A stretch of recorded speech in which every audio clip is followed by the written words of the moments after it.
भाई आप मदरसा बोर्ड के चेयरमैन हो। मेरे लिए तो बिल्कुल ही एक ये सपना था कि यार क्या मांगू। ऊपर से भगवान आके कहते हैं बोल क्या वरदान। मैं पहले पढ़ूंगा विश्वास उसको। नहीं करूंगा। मदरसा बोर्ड में फिर काम क्या हुआ सर? नियुक्तियां निकलेंगी, ये होगा और वो होगा।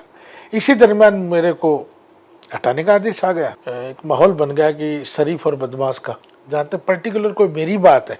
और एमडी चौबदार को टिकट नहीं मिला तो कहते एमडी चौबदार एकदम शांत से हो गए सर। पिछले 13 महीने में मैंने 1 रुपया नहीं लिया। आदमी का राजयोग है ना, रोजाना और वार के अनुसार चेंज हो जाता है। कांग्रेस की गवर्नमेंट आई, फिर 4 साल बाद अचानक आपके पास एक मैसेज आता है कि आपको मदरसा बोर्ड का चेयरमैन बनाया जाता है। कैसा फील होता है सर? क्योंकि 4 साल निकल गए कांग्रेस के, एमडी चौबदार के पास फोन आ गया, भाई आप मदरसा बोर्ड के चेयरमैन हो। तो क्या होता है सर दिमाग में कि हाँ और यार 4 साल गुजर गए अब बना दिया। हाँ, ये मेरे लिए तो बिल्कुल ही एक ये सपना जैसा था। और अब यकीन मानना कि 1 जनवरी 2023 को मैंने मेरे कार्यालय का उद्घाटन किया, विधिवत उद्घाटन। संतों को बुलाया, मौलानाओं को बुलाया। उस दिन गरीबों को कंबल बांटना, रजाई बांटना, खाने का प्रोग्राम रखना, कार्यालय का विधिवत उद्घाटन किया। पॉलिटिक्स की बात नहीं, क्योंकि मेरे फादर जो थे वो समाज सेवी थे और सामाजिक कामों में बढ़ चढ़कर भाग लेते थे। वही हम लोगों में है इस बात की। मेरे फादर के नाम से हम लोग एक फाउंडेशन चलाते हैं, दादाजी के नाम से चलाते हैं। तो मेरे फादर तो पैसे से डॉक्टर थे और मैं भी पैसे से बिजनेसमैन हूँ, फार्मा कंपनी का ओनर हूँ। लेकिन जो परिवार में होता है कि अपने को नर सेवा नारायण सेवा, घर में सुबह से शाम तक यही विचार था। तो मैंने कहा अपने कार्यालय का उद्घाटन करते हैं। और मेरे में मन में एक विचार था कि अब हमारा बहुत टाइम हो गया यार, आखिरी टाइम है सरकार का, 1 साल और बच रही है, चुनाव आ जाएंगे और वही अब चुनाव लड़ेंगे अपने। उस दिन मैंने इंटरव्यू में भी कहा कि मैं चुनाव लड़ूंगा और ये मन में पूरी विचार थी कि चुनाव लड़ना है मेरे को और जो होगा सो देखा जाएगा। 97 से यूथ कांग्रेस में रहा हूँ, सेवा दल में रह लिया, ओबीसी प्रकोष्ठ में रह लिया, माइनॉरिटी प्रकोष्ठ में रह लिया, यूथ कांग्रेस में रह लिया, जिला कांग्रेस कमेटी का उपाध्यक्ष रह लिया, स्टेट सेक्रेटरी बन गया सेवा दल में, डिस्ट्रिक्ट कमेटियों में, सब में घुमा लिया देखा जाए तो। लेकिन टिकट वाला योग नहीं बैठ पा रहा था। तो मैंने 14 में लोकसभा का टिकट मांगा, नहीं मिला। 18 में विधानसभा का मांगा, नहीं मिला। मैंने कहा ठीक है ना, बहुत ज़्यादा नहीं करेंगे वेट और चुनाव लड़ेंगे। 1 तारीख को विधिवत उद्घाटन हो गया। ऑफिस मेरा एक अच्छी लोकेशन पे, तो लोगों का आना जाना खूब रहता वहाँ। कुछ मैं जिसको डाउन टू अर्थ बोले या जमीनी जुड़ाव हमारा मेरे परिवार का सबसे रहा है। 23 जनवरी की रात को मेरे पास कॉल आया कि रात को देर रात्रि की, कहाँ हो आप? नाम बताना ठीक नहीं है। तो मैंने कहा मैं तो झुंझुनू ही हूँ। बोले यार कल आप जयपुर आओ। तो मैं ऐसा तो था मेरे को कि जयपुर बुलाया तो कोई ना कोई या तो कुछ डांटेंगे, ये ऑफिस क्यों खोला है, ये क्यों किया है, नहीं हाँ पार्टी के खिलाफ मत जाओ, या कहेंगे ये इतने साल तेने टाइम दे दिया, चुनाव में तो अभी और 12 महीने पड़े हैं। एक 23 जनवरी को इतना जल्दी 1 जनवरी को हंगामा कर रहा था। रात भर करवट बदलता रहा। सुबह जब मैं आया तो मुझे बताया गया कि आपको सीएम साहब से मिलना है 4 बजे आज। मैं तो मेरी धड़कनी और बढ़ गई। मैंने कहा यार चलो आप बुलाओ तो ठीक है, वो सीएम क्यों बुला रहे? अब सीएम साहब क्यों बुला रहे? मैंने कहा मेरी कोई बड़ी गलती हो गई क्या? अच्छा, कहने नहीं तो मिल ले यार, अच्छी बात है, तेरे से मिलेंगे। यानी एमडी चौबदार की धड़कन भी बढ़ती है क्या? हाँ, धड़कने तो यूँ बढ़ गई थी कि उस दिन मैंने ना कुछ मेरे मन में जो आदमी दुखी होता ना, मैंने कहा यार इतना टाइम दे दिया यार, अब टिकट देनी चाहिए यार इनको, बोल देना चाहिए, ये बोल देना और कहीं से लड़ ले यार, तू यहाँ झुंझुनू ही बार बार क्यों मांगता है तू, तो ये भी नहीं बोल पा रहे भाई। वो तो है ना, नेटिव प्लेस है तो झुंझुनू से मांगूंगा। हाँ तो मैं तो वैसा मेरा बॉर्न प्लेस जो वो तो सर नेटिव प्लेस बिसाऊ है। हाँ मतलब बात तो एक ही होगी ना सर। मंडावा झुंझुनू में कोई ज्यादा फर्क फर्क नहीं, है ही तो मैंने नहीं कहा ना। मंडावा से दे दो भाई, नहीं झुंझुनू से नहीं तो कहीं कुछ तो बोलो यार। शाम को 4 बजे मेरे को सीएम हाउस बुला लिया और 2 घंटे तक बैठा रहा। भीड़ थी साहब के पास, सरकार के पास काम बहुत थे, सरकार ने काम किए भी बहुत। तो मैंने कहा, मन में विचार करता रहा, साहब मिलेंगे तो क्या कहेंगे, तो मैंने बोल देंगे सर, मैं तो कितनी बार बोलूँ, मैं तो आपका वेल विशर रहा हूँ, मेरे पे आरोप भी है कि साहब आप गहलोत गुट के हो। मैं तो खैर कांग्रेस का सिपाही हूँ, बड़े परिवारों में सब चलती है, गहलोत गुट वो गुट वो गुट। हाँ, लेकिन मैं मेरा आदर्श नेता मानता हूँ अशोक गहलोत को, सीधी बात। ठीक है। शुरू से मैं उनको फॉलो करता हूँ। तो मैं तो 97 में यूथ कांग्रेस में आया, 98 में सीएम बन गए, तो हमने तो इन्हीं को देखा शुरू से, तो कोई विचार ही नहीं था। अब मैं जब शाम को मिला तो उन्होंने एकाएक पूछा मेरे से कि यार तू काम बहुत करता है, बता क्या चाहिए तेरे को। तो मेरे लिए तो वो सपना था कि यार क्या मांगू मैं। यानी एक भगत तपस्या कर रहा है, ऊपर से भगवान आके कहते हैं बोल क्या वरदान ये चाहिए। सच बता रहा हूँ सर मैं। यही था क्या? हाँ, तो मेरी बोलने की हिम्मत नहीं पड़ी। अच्छा। मैंने कहा सब आशीर्वाद चाहिए मेरे को। तो उन्होंने फिर पूछ लिया कि तू काम बहुत करता है, तेरी सिफारिशें बहुत आती है, और जिस वक्त सरकार होटलों में थी, सरकार हमारी, और कुछ लोग मानी सर भग गए थे, सरकार की स्थिति हो गई थी कि सरकार सुबह शाम गिरने वाली है। उस वक्त हमने जो भगे हुए विधायकों के खिलाफ तो नहीं बोल सकते, लेकिन भगे हुए विधायकों की सद्बुद्धि के लिए हमने यज्ञ किया था। तो साहब को यज्ञ वाला ध्यान में था, बोला आपने यज्ञ भी किया था। मैंने कहा सब सरकार विधायकों की सद्बुद्धि के लिए किया था। तो वो फिर बोले क्या चाहिए तेरे को, मैं सब आशीर्वाद चाहिए। उन्होंने 2 बार पूछा, मैंने दोनों बार आशीर्वाद मांगा, और फिर मैं साहब मैं जाऊँ, बोला हाँ आप जाओ। तो मैं हाथ जोड़ के वापस आ गया। अब मैं जब वापस आया तो मैंने जो सज्जन मेरे को बुलाया था उनको मैंने कहा, मैंने कहा क्यों बुलाया था आपने। बोले यार ये कोई बात पूछने की है, तेना आशीर्वाद मांगा, साहब ने दे दिया आशीर्वाद तेरे को। फिर भी उसने नहीं बताया कि क्या? हाँ नहीं बताया। मैंने कहा यार ये अच्छा आशीर्वाद है यार, ये तो साहब बुधवार की बुधवार वो करते हैं जन सुनवाई, उसमें मिल लूंगा यार। हाँ। उसमें ले लेता। मैं तो साल में वैसे ही 10 बार आता हूं मैं यहाँ। तो मैं घर चला गया और 25 तारीख की शाम को आदेश निकल गया। मेरे पास कॉल आया 6:50 पर। यानी वो आदेश 25 तारीख की शाम को फलीभूत हुआ? हाँ, एक दिन का बीच में गैप आ गया, 24 का गैप आ गया। और 25 तारीख की शाम को मेरे पास अचानक कॉल आया कि कहाँ हो। मैंने कहा झुंझुनू। बोले भाई मुबारक हो आपको। सब क्या हो गया कि राजस्थान मदरसा बोर्ड का चेयरमैन बना दिया। तो मैंने कहा मेरे को आदेश की कॉपी भेजो, पहले पढ़ूंगा, विश्वास नहीं करूंगा। तो मैंने उसको पढ़ा। मैंने कहा यार बना तो दिया। तो मेरे लिए तो सर वो एक बड़ा अचीवमेंट था, और मेरे लिए वो सपने से बड़ा था।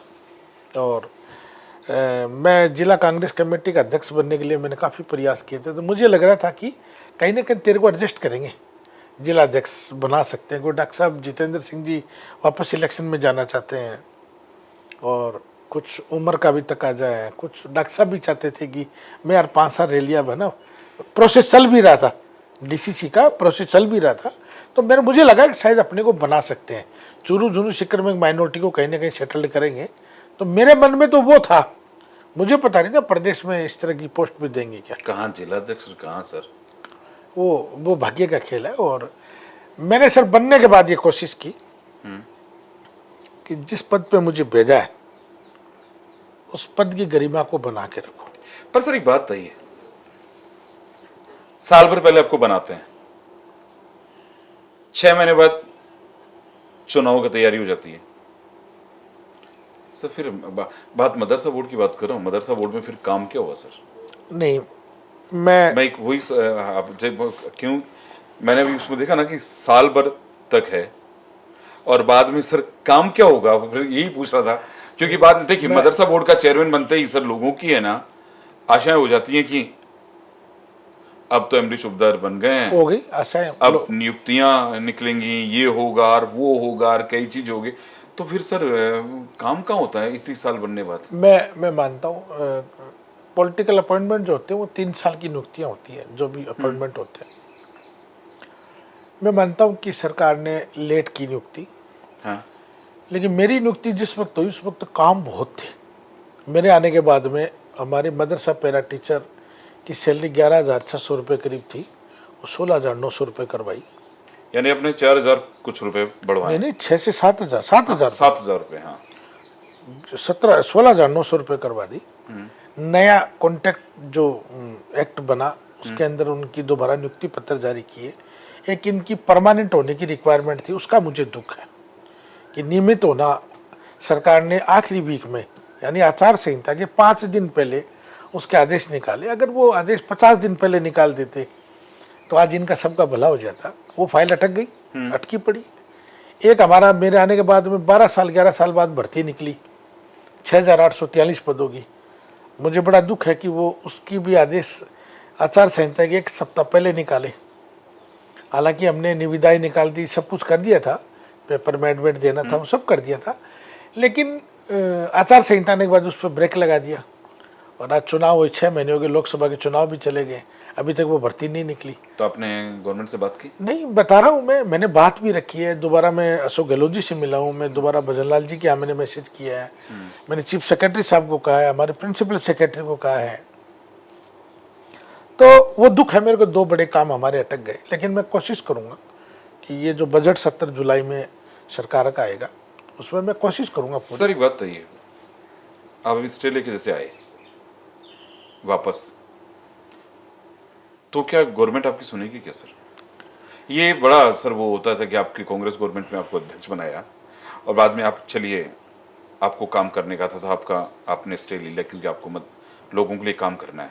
ठीक है, मैं ये बात सही, पर सर लेकिन क्या ये सरकार काम करेगी फिर आपके कहे सर? नहीं, बहुत अच्छी बात है। मैं इलेक्शन से पहले मदरसों में फर्नीचर देना था, स्मार्ट क्लास देनी थी, कंप्यूटर देने थे, ड्रेस देनी थी, वो सारे काम पहली बार हुए अभी? जी, मेरे कार्यकाल में यानी 27 जनवरी को मैं 27 जनवरी को मैंने ज्वाइन कर लिया था। 27 जनवरी से लेके जब तक आचार संहिता लगी एमएलए वाली, जब तक मैंने कोशिश की, मदरसों में फर्नीचर भिजवा दिया, कंप्यूटर भिजवा दिए, सब बच्चों को 2-2 ड्रेस दिलवा दी, पैरा टीचर्स के 16,900 रुपये हो गए। मुख्यमंत्री आधुनिकीकरण योजना का जिन मदरसों को 5वीं तक की मान्यता यानी प्राइमरी तक की, उनको 15 लाख रुपए, जिन मदरसों को 8वीं तक की मान्यता उनको 25 लाख रुपए, ये देने का भी मैंने काम किया। लगभग 58 या 60 करोड़ रुपए दिए हैं और उनके वर्क शुरू हो गए, बन भी गए। बहुत बड़ी बात थी। मेरे कुछ नए विचार थे कि मदरसों के बच्चों को स्कूल बैग मिले, मदरसों में नेशनल फ्लैग लगे, बाहर बोर्ड लगे। जिन मदरसों को डेवलपमेंट का पैसा नहीं देना उनको रेनोवेशन करवा के अच्छा एक स्कूली माहौल बनाया जाए, डेकोरम मेंटेन किया जाए। लाइक राजस्थान माध्यमिक शिक्षा बोर्ड की ही तर्ज पर हमारे मदरसे चलते हैं। हिंदी, इंग्लिश, सामाजिक ज्ञान, विज्ञान, जो भी हमारे सब्जेक्ट हैं, जो हमारे शिक्षा विभाग के जो है, वो सेम पैटर्न वही है, कोई चेंज नहीं है। आपकी लैंग्वेज है उर्दू और अरबी, दीनी तालीम है, वो दीनी तालीम भी पढ़ाओ और ये मॉडर्न एजुकेशन भी साथ चलाओ। यही तो प्रोग्राम है मदरसा का। तो करीब 2.25 लाख बच्चे पढ़ रहे हैं, तो मेरा एक प्लान था कि मदरसों में फ्लैग लग जाएंगे, बोर्ड लग जाएंगे, रेनोवेशन हो जाएगा, माहौल बन जाएगा, बच्चों को ड्रेस हो जाएगी, स्कूल बैग हो जाएंगे। पहला टीचर को भी एक ये था कि चलो 17,000 रुपये हो गए। मेरे पे लोगों ने बड़ा बिलीव किया कि ये आदमी लड़ लड़ा के लाएगा, और मैंने स्टैंप लगवा ली थी इस बात पे कि सरकार ने आदेश कर दिए थे कि, लेकिन आखिरी 5 दिन के अंदर ये काम नहीं हो पाया, आचार संहिता लग गई। मुझे उम्मीद है वो फाइनेंस में फाइल पड़ी है कि इनको नियमितीकरण करा के लाऊं, नई भर्ती हमारी पेंडिंग रही वो करा के लाऊं, 500 स्मार्ट क्लास पेंडिंग रहेगी वो करा के लाऊं, TLM किट पेंडिंग रहेगी वो करा के लाऊं, स्कूल बैग पेंडिंग रहेगी वो करा के लाऊं, डेवलपमेंट का पैसा और दिया जाए, रेनोवेशन का और दिया जाए, नेशनल फ्लैग का पैसा दिया जाए, बोर्ड का पैसा दिया जाए। एक राजस्थान को मॉडल मदरसे, प्रत्येक जिले के अंदर 5-5 मॉडल मदरसे बने, ये मेरा एक प्लान चल रहा था। इसी दरमियान मेरे को हटाने का आदेश आ गया। तो मैंने माननीय न्यायालय की शरण ले ली और न्यायालय का आदेश शर्मा थे, मुझे वापस ज्वाइनिंग मिल गई। 22 को 22 अप्रैल को तो मिली है। वापस नहीं, 20 को आ गया था आदेश। हाँ। 21 को संडे था और मैं 22 को मंडे को आगे मैंने ज्वाइन कर लिया। प्रिंसिपल सेक्रेटरी हमारे बड़े ही विद्वान बोले और एक काम वाले व्यक्ति हैं राजन विशाल साहब, उनसे मैं मिला हूँ। मैंने कहा साहब आपका विजन भी अच्छा, क्यों वो सीएमओ में रहे हैं पहले, तो एक आदमी पूरा स्टेट चलाता रहा, अभी एक पर्टिकुलर डिपार्टमेंट देख रहा है, तो उनका विजन भी बड़ा है कि वो सोचते हैं कि यार कुछ भला हो।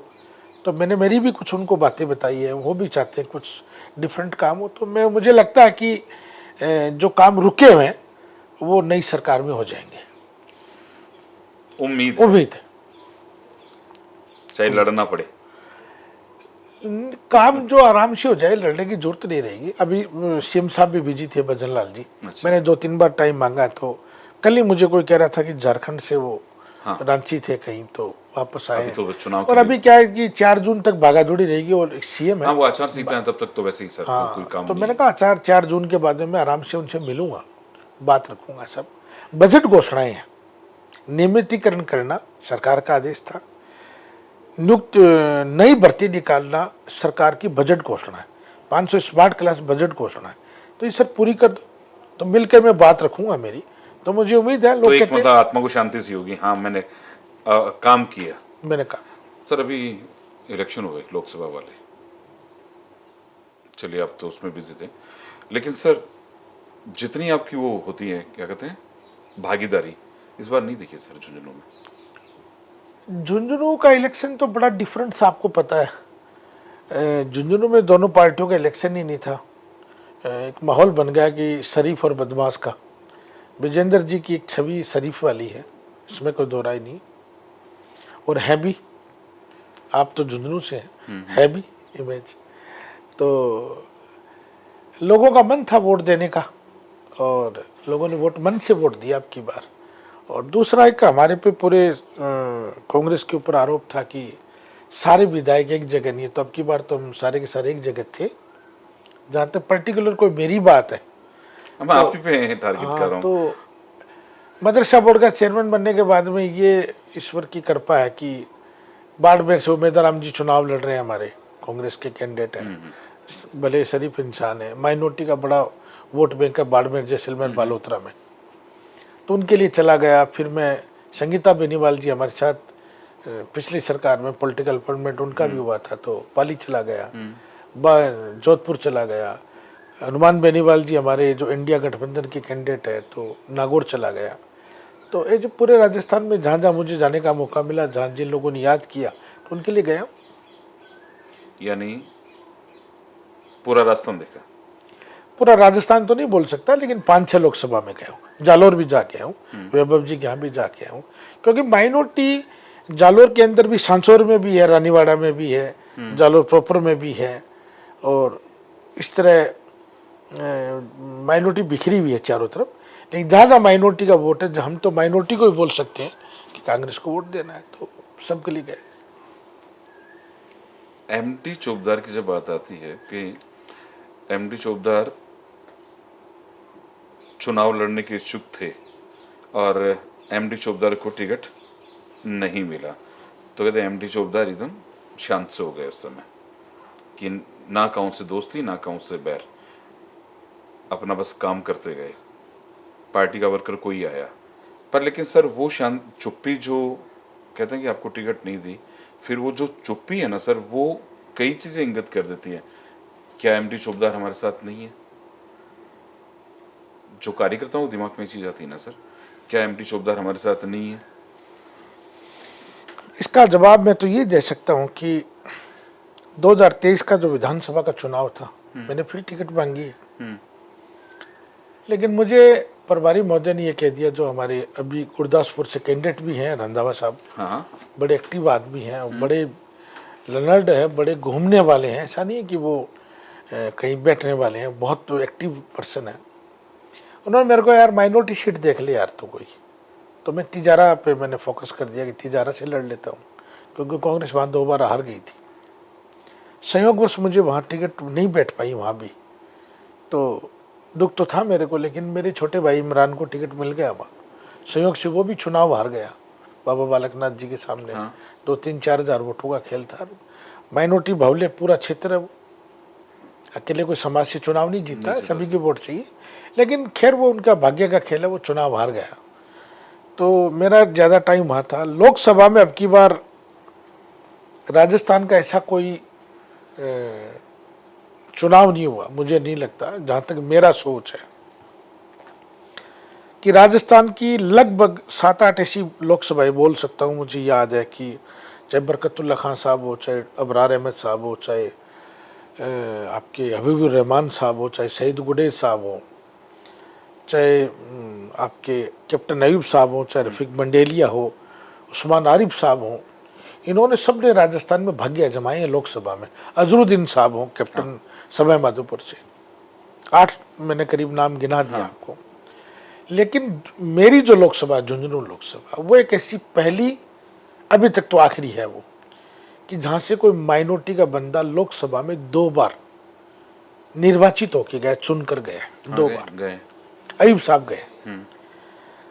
बाकी भाग्य तो सभी ने आजमाया है, किसी ने अजमेर से, किसी ने सवाई माधोपुर से, किसी ने जोधपुर से, बीकानेर से, चूरू से, टोंक सवाई माधोपुर से, अलवर से, कोई कामयाब नहीं हो पाया, जीत नहीं पाया।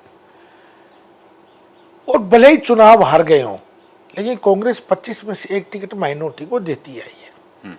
ये अब की बार दुख था कि 25 में से 1 भी माइनॉरिटी को टिकट नहीं दिया।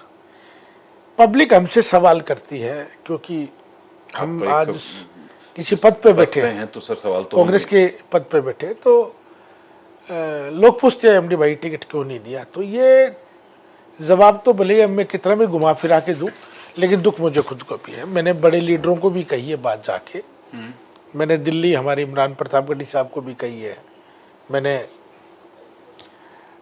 सोनिया जी को, खड़गे साहब को भी चिट्ठी लिखी है, हमारे प्रभारी जी को भी कहा है, सीएम साहब को भी कहा, गोविंद जी को भी कहा कि साहब माइनॉरिटी राजस्थान में 14% के करीब पॉपुलेशन है, जिनकी राजस्थान की करीब 68 सीटों का विधानसभाओं का फैसला ये लोग करते हैं, उनको एक भी टिकट नहीं देना।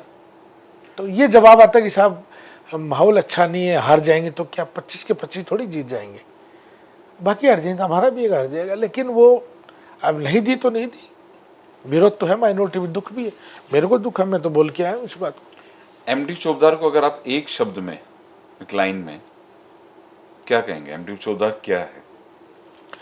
एमडी चौबदार पार्टी का सिपाही है, पार्टी के आदेश की पालना करता है। मैंने कभी जीवन में कांग्रेस के अलावा वोट नहीं डाला, और ये मैं आज राजस्थान मदरसा बोर्ड का चेयरमैन बनना और हाई कोर्ट में भी जाके पहली बार किसी नियुक्ति वाले आदमी को स्टे मिला हो, इस तरह का भी मैं पहला आदमी हूँ, तो मैं मानता हूँ मेरी ईमानदारी है, तभी मिल गया। आपको बता दें कि एमडी चौबदार केवल एक पॉलिटिशियन नहीं है, एक एनजीओ चलाते हैं अपने पिता के नाम पर, लोगों का खूब भला भी करते हैं। वही एनजीओ वाली बात पे आ गया। आपने अपने डैडी के नाम से एनजीओ रन किया सर, कर रहे हैं, चल रहा है? बिल्कुल चल रहा है। क्यों शुरू किया सर? मैं ये बताने वाली बात है, मैं मदरसा बोर्ड में आने के बाद भी, और मुझे एक दिन सेक्रेटरी साहब ने कहा कि ये स्टाफ में मुझे याद नहीं है कि आपकी सैलरी का, आपके टीएडीए का, आपका बेसिक जो होती है, हाउस रेंट होता है, वो पैसा सर आपको देना 2-3 महीने हो गए। तो मैंने कहा मैं पैसे नहीं लूँगा। यानी आप पैसा नहीं लेते? ना, मैं नहीं लेता हूँ, 1 रुपया भी नहीं लेता हूँ। अब मैं मदरसा बोर्ड में बैठा हूँ, अब हमारे डायरेक्टर मैडम से। नहीं पूछूं क्या सर, आपने कह दिया, आप तो खुलेआम बोल रहे, तो पूछने की जरूरत नहीं है सर किसी से। 1 रुपया नहीं लिया मैंने, पिछले 13 महीने में मैंने 1 रुपया नहीं लिया, लिए ही नहीं। कमाल। अवैतनिक कर्मचारी सर कौन छोड़ता है? 1 रुपया नहीं दिया भाई साहब मैंने, बहुत बड़ी बात बता। हाँ, कौन छोड़ता है सर? और सरकार की सुख सुविधा भी नहीं ली है मैंने। यानी गाड़ी भी आपकी? नहीं सर, 13 महीने में मैंने 80,000 किलोमीटर गाड़ी चलाई मेरी, राजस्थान के 24 जिलों में मैंने विजिट की है। यानी गाड़ी भी आपकी? गाड़ी मेरी, गनमैन मेरा, ड्राइवर मेरा, डीजल मेरा, पेट्रोल मेरा, सरकार का सर्किट हाउस यूज करता था। नहीं वो तो बनने वाली बात है, उसमें तो कुछ दिक्कत नहीं है। बाकी मैंने 1 रुपया नहीं लिया। सर्किट हाउस तो वो भी यूज करते हैं सर, जो सरकार में ना हो। बाकी मैंने 1 रुपया नहीं लिया, नहीं न मेरे लेने का मन है। मैंने कहा मैं जिस कम्युनिटी से आता हूँ उस कम्युनिटी का ये एजुकेशन का डिपार्टमेंट है, इस डिपार्टमेंट से उस कम्युनिटी को एजुकेशन का लेवल सुधारा जा सकता है। इसलिए मेरे पहले दिन से मन में थी कि यार अपने को तो सीएम साहब ने बड़ा अच्छा पद दिया है। एक तो पद होता है कि आपको सिर्फ पॉलिटिक्स करनी है, मेरे को तो काम करने वाला डिपार्टमेंट मिला। अच्छा, आप उससे क्या करते हैं सर, एनजीओ से? हाँ, डॉक्टर सलाउद्दीन चौधरी फाउंडेशन के नाम से एक एनजीओ हमारा, उसमें हम लोग जो बच्चे बहुत अच्छे पढ़ने वाले हैं लेकिन जिनकी स्थिति घर की अच्छी नहीं है, उनकी फीस जमा कराने का टारगेट रहता है। जिन बेटियों की शादियां फिक्स हो गई या नहीं हो पा रही है, उनको आर्थिक मदद का काम होता है। मरीजों की सेवा करने का काम होता है। झुंझुनू का बेटी का हॉस्पिटल है, उसका ट्रॉमा यूनिट हम लोगों ने गोद ले रखा है, उसको हम लोग उसको हैंडल करते हैं। उसके अलावा मेरे फादर के नाम से हम एक 100 बेड का हॉस्पिटल डेवलप कर रहे हैं, नो लॉस नो प्रॉफिट के आधार पे। क्या बात कर रहे हैं, बहुत बढ़िया। और उसके अंदर हम लोग सब सारी सुख सुविधाएं हो, नो लॉस नो प्रॉफिट का हॉस्पिटल बने। अभी work in progress for better tomorrow काम चल रहा है, अगले 2-3 साल में बन के तैयार होगा, लोगों को अच्छी सुविधाएं मिलेगी। अकेले झुंझुनू वासियों को नहीं, मैं तो चाहता हूँ पूरे शेखावाटी के लोग, पूरे राजस्थान के लोग वहाँ अपना इलाज कराएं, अपनी सुख सुविधाएं जो हमसे हो सकेगी वो हम लोग करेंगे। उसके अलावा ऐसे बहुत परिवार हैं जिन परिवारों में कोई कमाने वाला नहीं है, जिन परिवारों में 2-2, 3-3 विडो हैं, जिन परिवारों में घर में एक कमाने वाला था जो बेड पे आ गया, पैरालिसिस हो गया, कोई और किसी कारण से कोई डेथ हो गई, ऐसे सैकड़ों परिवार हैं जिनको हम 1500 रुपये प्रत्येक माह पेंशन के रूप में उनके अकाउंट में भेजते हैं। ग्रेट सर, छोटी बात नहीं होती। एक अपन बोलने में बहुत छोटा सा होता है कि इतना भेजते हैं, लेकिन जब ये अमाउंट धीरे धीरे बढ़ के बहुत हो जाता है, क्योंकि हर घर में कोई ना कोई, मतलब आप मान लीजिए 10 घर में से एक घर तो ऐसा हो ही जाता होगा। 10 नहीं हो तो मिलता है सर, सभी समाज में, सभी समाज में। मैंने तो कभी रिलीजन की हम लोगों ने बात ही नहीं की। हमारे यहाँ तो सिख और ईसाई कम्युनिटी तो है नहीं झुंझुनू जिले में, 2 ही हैं सर, अपन तो हिंदू मुस्लिम 2 है, या जैन हमारे यहाँ तो, जैन तो सब धनाढ़ परिवारों में है। लेकिन दोनों कम्युनिटी में, चाहे वो जाट बिरादरी में हो, चाहे वो मुस्लिम हो, मुसलमानों में भी हमारे 35-36 बिरादरी बन गई, चाहे वो ब्राह्मण हो, चाहे बनिया हो, चाहे वो दलित बिरादरी से हो, चाहे अदर हो, हमने कोशिश की है पूरी, सबके लिए, सबके लिए। मैंने रिलीजन की बात तो कभी हम मेरे परिवार ने नहीं की, हम तो सबको एक सर अभी रिजल्ट आएगा 4 जून को, मैं जो बात पूछ रहा हूँ सर एकदम क्लियर पूछूंगा। 4 जून को अगर रिजल्ट आता है, झुंझुनू की सीट खाली होती है, तब टिकट मांगेंगे सर? मैं तो उम्मीद करता हूँ कि झुंझुनू का रिजल्ट आएगा नहीं, आ गया। देखिए मैं नहीं कहता सर आया नहीं आया, मैंने कहा अगर खाली होती है तो। हाँ, देखिए मैं तो उस पे आता कि जब जिस दिन रिजल्ट आएगा ना, कि उस दिन भाई कौन जीत गया, मैं तो जी अगर खाली हो, आप तो देखिए कांग्रेस ही हैं, तो आप तो कहते हैं भाई खाली हो गई जी, टिकट मांगेंगे सर? बिल्कुल मेरा अधिकार है, बिल्कुल मेरा अधिकार है। नहीं मिलती है तो? नहीं, मैं नेगेटिव कभी होता ही नहीं हूँ, मैं तो पॉजिटिव रहता हूँ। क्यों नहीं मिलेगी, क्यों नहीं मिलेगी मुझे टिकट, क्यों नहीं देंगे? पहले तो नहीं दिए सर। पहले ओला जी जीतते आ रहे हैं, कंटिन्यू जीतते आ रहे हैं, खुद जीतते आ रहे हैं, और बात भी ठीक है। कांग्रेस में ऐसी कल्चर नहीं है कि यार जीते हुए टिकट काट दे, तो और अच्छे मार्जिन से जीतते आ रहे थे। अब वो एमपी बन जाएंगे तो एमएलए टिकट दे देंगे, क्यों नहीं देंगे? मैं पॉजिटिव, मेरी तो मदद ओला जी को भी करनी चाहिए, सारे विधायकों को करनी चाहिए। मैं सबकी मदद करके आता हूँ, मैं सबके लिए वोट मांग के आता हूँ। पार्टी का सिपाही हूँ, सिपाही की मदद तो सब करते हैं। बड़े पॉजिटिव इंसान है सर आप। नहीं, मैं पॉजिटिव शुरू से पर ये राजनीति है। नहीं, राजनीति भी तो सेवा ही तो है, पॉजिटिव है। राजनीति में गलत का है? राजनीति में राजयोग भी तो काम करता है। अशोक गहलोत जी 3री बार मुख्यमंत्री बने, बड़ी बात है। और भजनलाल जी के बारे में किसी ने सर मैं तो ये कहता हूँ आपने क्या राजनीति है, आपने 1 तारीख को कार्यालय खोला, 22 तारीख को आपको बुलाया जाता है ना, 23 तारीख, हाँ 23 तारीख को आपको बुलाया जाता है और 25 तारीख को आपको ना एक ऑर्डर आ जाता है, अरे यार इसको अध्यक्ष बना दो, नहीं तो ये ना इस बार गड़बड़ कर देगा। मैं इसको भी मान लेता हूँ सर ये तो। हाँ, कहीं ना कहीं मेरे भाग्य में ये था कि यार चलो एक बार इसको एमएलए का चुनाव मत लड़ने दो, इसको चेयरमैन बना दो, ऐसा भी हो सकता है। राज्य में एक विधायक होता है, क्षेत्र का होता है। सच में नेता हो, मैं पूछ रहा हूँ, उसका जवाब तो आप दोगे नहीं। मैं तो वही कह रहा हूँ ना, पार्टी वाले डर गए या उधर बोल दिया होगा भाई एमडी चौबदार ने है ना कार्यालय खोल लिया, चुनाव लड़ने की तैयारी में है। आदमी का राजयोग है ना, रोजाना और वार के अनुसार चेंज हो जाता है। हो सकता है उस दिन मेरे भाग्य में लिखा हो कि यार इसको विधायक का चुनाव नहीं लड़ाए और इसको मदरसा बोर्ड का चेयरमैन बनाओ, माइनॉरिटी में घूमने दो, इसको प्रदेश में घूमने दो, ये पूरे झुंझुनों में काम करता है, इसको स्टेट में काम में ले लो, तो ले लिया। मैं तो अभी भी पार्टी के लिए काम करता हूँ। पीसीसी से बार रूम से फोन आया कि आपको नागौर जाना, गया।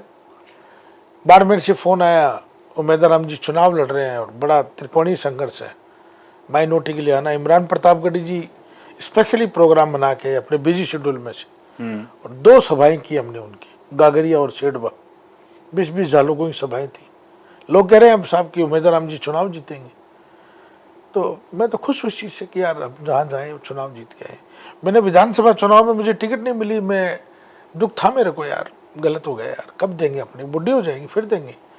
मैंने कहा नहीं कोई बात नहीं, राजस्थान की 20 से 25 विधानसभाओं में घुमाऊँ और ये ईश्वर का करम है कि जहाँ गया, मैं नहीं कहता कि 25 जीत गए 20 जीत गए, लेकिन 10-12 सीट चुनाव जीत गए। 7 सभाएं तो मैंने इमरान प्रतापगढ़ी जी के साथ की है और सडनली वो 7 भी गए, 7 जीत गए। यानी आप हमेशा खुश रहते हैं। राजनीति आदमी को वैसे खुश ही तो रहना चाहिए, पॉजिटिव में तो इस मामले को यानी हेल्थ का राज ही है ना? हाँ, हेल्थ का राज तो ये मान लो, वैसे मैं थोड़ा हेल्थी हूँ। नहीं लोग कहते हैं ना खुश रह के भी हेल्थ आदमी। हाँ बिल्कुल बिल्कुल बिल्कुल। आपके लोग आपसे मिलते होंगे सर, मैं जो आपको चाहते हैं आप उनको समझाते भी होंगे भाई ठीक है मुझे टिकट नहीं मिला तो आप लोग को जिसके साथ है उसके साथ रहना चाहिए। सर मान लीजिए कि मैं वोट किसी और को देता हूं, है ना, और वो वोट मुझे बोले कि तुम्हें इसे देना है, तो जरूरी थोड़ी है सर कि वोट आपके कहने से चेंज हो जाते होंगे लोगों के। देखो, जो वेल विशर होता है, जो जिस पे विश्वास होता है, जो इस बात को मानते हैं कि यार मैं मेरे भाई को पूछूं या मेरे लीडर को पूछूं या मेरे जिसका मैं हमदर्द हूँ, जिसका मैं प्रशंसक हूँ, मैं उससे पूछूं, तो 99% लोग पूछते हैं। मैं अभी इस चुनाव में था तो मेरे को लोगों ने कहा, विधानसभा चुनाव में कहा मेरे को क्या करना है, मैंने कहा पार्टी को वोट देना।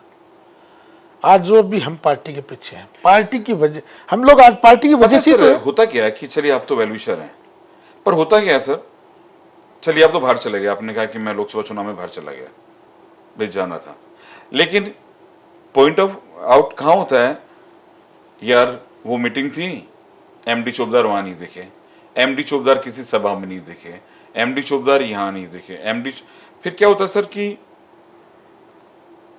एक बात निकली हुई है ना हर जगह पहुंच जाती है। जैसे मेरे पास ही पहुंची कि भाई चुनाव था, एमडी चौबदार थे ही नहीं वहां पे, नहीं मैं बीच में बता, और एक आदमी तो ये कहा अरे यार एमडी चौबदार ने तो साथ ही नहीं दिया। एक सर 1000 मुंह 1000 बात होती है ना जी। नहीं, मैं 4 तारीख से लेके और 13 तक तो, और मैं सऊदी अरब था, उम्रा के लिए गया था, और एक मेरा अच्छा वो भी रियादी टीम द्वारा एक प्रोग्राम था ईद मिलन का, उसमें शामिल होने चला गया था। आने के बाद जो समय बचा, हमारी पहले चरण में वोटिंग थी, तो जो मेरे से झुंझुनू में हुस्का, जो मेरे खेतड़ी में संबंध है, नवलगढ़ में है, उदयपुर वाटी में है, पिलानी में है, यानी सब लोगों से आपने बात की होगी। बिल्कुल, मैं जाके भी आया हूँ। कैंडिडेट के साथ घूमना कोई जरूरत थोड़ी है, आप पार्टी के आदमी तो पार्टी के लिए काम करो, अपने स्तर पे करो, जरूरी थोड़ी कि मुंह दिखाएं कि हम कर रहे हैं, नहीं काम करो ना पार्टी के लिए। पार्टी के लिए काम करना आपको, तो कांग्रेस ने बनाया तो कांग्रेस के लिए काम करो। चलिए, शुरुआत में आपको इंट्रोडक्शन नहीं दिया था, ये मदरसा बोर्ड के चेयरमैन एमडी चौधरी हो, तो आपको पता लग ही गया होगा कि बार बार पूछ रहे थे। खुश मिजाज आदमी है, कई क्वेरी थी मेरे मन में, मैंने कहा इनसे पूछ लूं कि 1 साल में 6 महीना तो आपका वैसे ही निकल गया था, 6 महीने में उखड़ता गया, लेकिन फिर भी इन्होंने काफ़ी काम कर दिए। ये इनका अचीवमेंट है कि इन्होंने 6 महीने में वो काम कर दिए जो 2-3 साल में होते। क्यों सर? हाँ हाँ बिल्कुल। और कुछ इनको और करना है सर। लोग तो ये भी कहेंगे कि भाई कांग्रेस गवर्नमेंट थी तो हट जाना चाहिए था मदरसा से, स्टे क्यों ले आए? नहीं, संवैधानिक पद है। राजस्थान मदरसा बोर्ड को संवैधानिक दर्जा, एक्ट बनना, रूल्स बनना, रेगुलेशन बनना, हमारी पिछली सरकार माने अशोक गहलोत जी ने 23 सितंबर 2020 को बाकायदा इसका संवैधानिक दर्जा देना, एक्ट बनाना 23 सितंबर 2020 को राजस्थान विधानसभा से पारित है। उससे पहले राजस्थान मदरसा बोर्ड का कोई इस तरह का एक्ट वगैरह, रूल्स रेगुलेशन नहीं बने थे। इस वजह से जितने भी आप देख रहे होंगे मनोनीत है, मेरी नियुक्ति है। हाँ सर, 2018 के बाद तो कोई नहीं है सर, सारे मतलब IAS, RAS ही है जी। पहले जो मेहरुनिसा थी वो मनोनीत थी। हाँ, बीजेपी सरकार में। बीजेपी सरकार में, उसके बाद आप अच्छा आप तो नियुक्त हुए हैं। जी। Okay okay okay okay. मेरी जो नियुक्ति, तो ये 3 साल के लिए? 3 साल तो हटाया नहीं जा सकता सर? नहीं हटा, इसीलिए तो सरकार ने रोक लगाई, हाईकोर्ट ने रोक लगाई। अच्छा, ये सिस्टम है। मैं तो ये सोच रहा था जैसे सर वो बना दिए बोर्ड के चेयरमैन उसी हिसाब से होंगे। नहीं नहीं, ऐसा नहीं है। जैसे हमारा वक्फ बोर्ड है, चलिए एक चीज अल्पसंख्यक आयोग है, हाँ। महिला आयोग है, महिला बाल विकास आयोग है, मदरसा बोर्ड है, ये ऐसे पद हैं जो सरकार के साथ, सरकार हो ना हो, सरकार के जनता के लिए काम करते हैं, वो काम है।